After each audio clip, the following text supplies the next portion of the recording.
péssimas notícias aí para os United States of America. Os Estados Unidos estão aí com um problemão, e o nome desse problema é BRICS. Saiu notícia no mundo inteiro de que, pela primeira vez na história, o yuan chinês, a moeda da China, passou a ser a segunda moeda mais comercializada no mundo. Passou o euro. O dólar está em queda, o euro está em queda e o yuan chinês está em alta. As moedas dos países dos BRICS estão em alta, porque a China passou a parar de fazer transações com países dos BRICS e dos BRICS Plus, que são aí 11 países, 10, né, a Argentina acabou não entrando, parou de fazer transações em dólar e começou a fazer transações em yuan ou na moeda desses países. A maioria dos países preferiu usar a moeda chinesa. O que isso quer dizer? Quer dizer que os Estados Unidos, num futuro muito próximo, não poderão impor sanções a outros países. Pior, eles poderão ser alvos de sanções quando eles cometerem crimes internacionais. Por exemplo, se os Estados Unidos, num futuro próximo, começarem a financiar guerra, holocaustos, genocídios, como estão fazendo na Palestina e em outros lugares já fizeram, sabe o que vai acontecer? Pode chegar o BRICS, fazer uma votação lá e falar, pô, vamos impor sanção econômica aos Estados Unidos. A gente não quer guerra com eles, mas vamos impor sanção a eles até que eles parem de cometer crimes aí de guerra. A economia dos Estados Unidos vai pro buraco. Isso é o que eles fazem com todo e qualquer país que não façam aí a doutrina que eles querem. Se tem algum país que tem um governo de esquerda ou que tem algum governo que não está de joelhos aos Estados Unidos e que não tem poder, eles simplesmente impõem sanções. Fizeram isso com Cuba, com a Venezuela, fizeram com alguns países do Oriente Médio. Enfim, eles inventam que o país é uma ditadura, eles têm as ditaduras amigas deles. Mas se é uma ditadura ou não, e não seja amigo deles, eles dizem que é uma ditadura, impõem sanções e acabam com a economia do país. E aí usam a imprensa internacional para falar, tá vendo? É isso que o comunismo faz, sendo que os países nem comunistas são. É essa a doutrina americana que está caindo por terra. Para piorar, e aí a notícia aí que foi uma bomba ontem no mundo inteiro, a Turquia anunciou aí que vai entrar nos BRICS. A Turquia oficialmente fez o seu pedido de adesão ao BRICS. A Turquia, para quem não sabe, é um país da OTAN. OTAN é a aliança de guerra dos Estados Unidos e da Europa. A OTAN é a organização do Tratado do Atlântico Norte. São países que deveriam estar no Atlântico Norte. Se você vê onde está a Turquia no mapa, já vou mostrar, não está no Atlântico Norte. E esses países aí, Estados Unidos e Europa, fizeram para se protegerem militarmente depois da Segunda Guerra Mundial. Para que caso alguma ameaça venha, no caso a ameaça eram os soviéticos, a União Soviética, eles estivessem juntos ali, coesos. Só que a OTAN começou a se expandir, chegou na Turquia. Quando foi chegar na Ucrânia, aí a Rússia falou, não, aqui não, do meu ladinho, não vou deixar. Pois bem, e aí começou lá o conflito todo na Ucrânia, patrocinado pelos Estados Unidos. O que acontece é o seguinte, a Turquia faz parte da OTAN e a Turquia não pode ser expulsa. Não tem como amanhã o Joe Biden chegar, o Joe Biden tá uma fera, chegar e falar, Turquia, vocês são expulsos porque vocês agora estão nos BRICS. Lembremos, o BRICS não é uma aliança militar, é uma aliança econômica, mas a Turquia está cada vez mais próxima da Rússia e da China. Lembremos também que o presidente da Turquia já traiu a Rússia e a China algumas vezes, tá? Durante a guerra da Síria, em que os Estados Unidos mataram mais de 1 milhão de pessoas e destruíram o país inteiro lá, e estão roubando o petróleo da Síria até hoje, a Turquia chegou até a derrubar avião da Rússia. Traiu lá a Rússia e tudo mais. Porém, o presidente da Turquia, o Erdogan, ele começou a mudar de lado e hoje ele está muito mais próximo de China e Rússia. Então tem um país dos BRICS na OTAN causa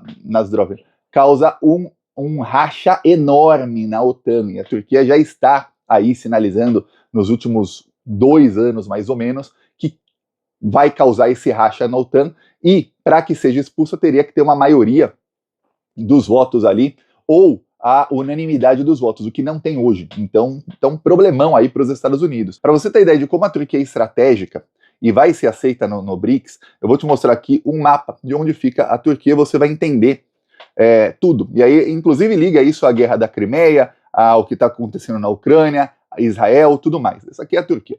Se barcos russos quiserem sair para o Oceano Atlântico, por exemplo, a Rússia quer mandar um navio para o Brasil. Eu imagino que o barco russo tem que passar pela Crimeia. Por isso que a Rússia, quando a Ucrânia começou a ter um governo nazista, a Rússia, a primeira coisa que fez foi tomar a Crimeia de volta, para que não tivesse ali um governo nazista aliado dos Estados Unidos que pudesse fechar a fronteira aqui da Rússia. Aí o barco da Rússia passa pela Crimeia, passa aqui tem um canal bem pequenininho que passa por Istambul, passa por aqui, e aí sim sai no oceano aqui, e aí pode sair para o Oceano Atlântico ou Pacífico.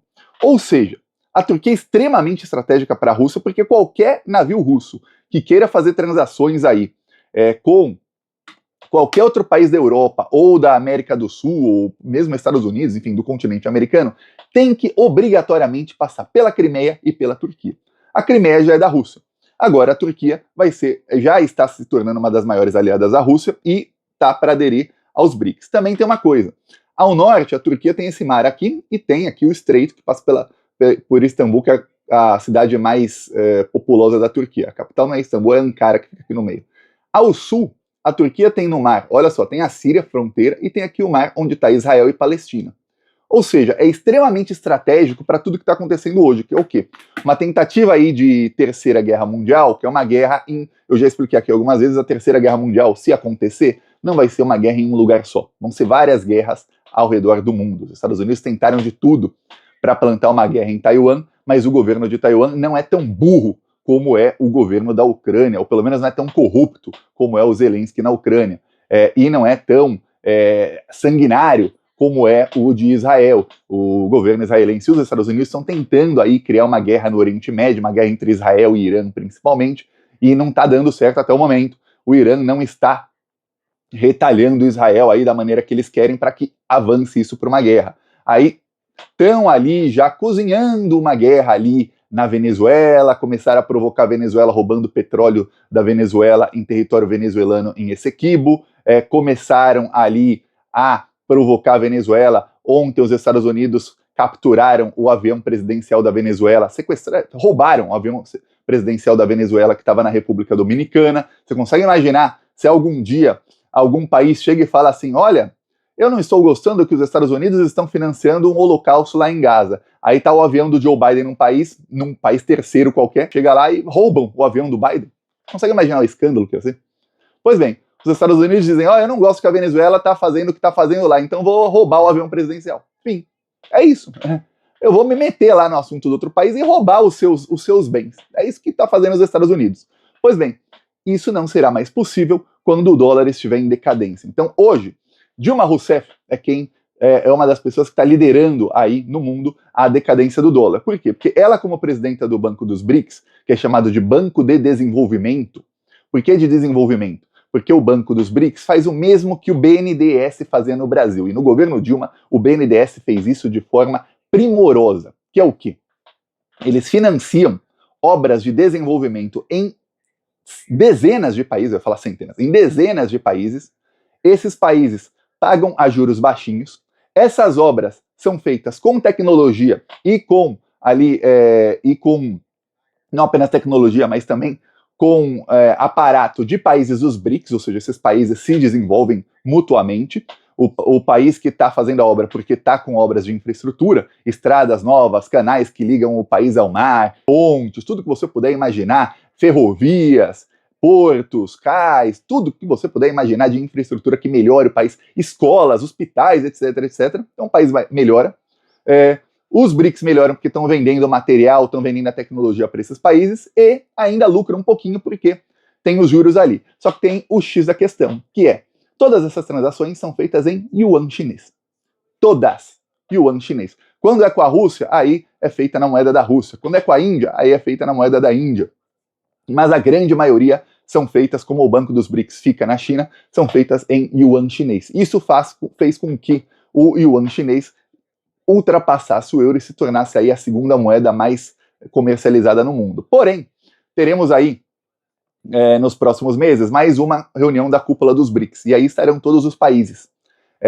Na próxima semana, nos dias 10 e 11 de setembro, vai ter uma reunião de segurança dos BRICS, e o Lula enviou o seu assessor especial, que é o Celso Amorim. O Celso Amorim vai ter uma reunião com o braço direito do Vladimir Putin, que é o Lavrov. Não se descarta uma reunião do Celso Amorim com o Putin. Da última vez que ele foi para a Rússia, ele foi recebido pelo presidente da Rússia. Não é qualquer um que é recebido pelo Vladimir Putin. Não é qualquer um. Principalmente alguém que não é presidente, não é ministro, ou seja, ele é o braço direito do Lula para assuntos internacionais, que é o Celso Amorim, E ele foi recebido já uma vez e não se descarta que seja novamente. Mas vai ser recebido pelo número 2 da Rússia, que é o Lavrov. Eles vão discutir aí os temas da geopolítica e a expansão aí, os Estados Unidos tentando expandir aí o seu império sobre a América Latina. A China já deu aí declarações na semana passada, eu mostrei aqui, a China está chegando na voadora, sobre interferências dos Estados Unidos na América Latina. Eles estão tentando interferir em 3 países ao mesmo tempo: México, Venezuela e Brasil. A interferência deles no Brasil se dá com o Elon Musk. A embaixada dos Estados Unidos soltou uma notinha dizendo que, olha, nós estamos a favor da liberdade de expressão. Praticamente estão ali a favor do Elon Musk.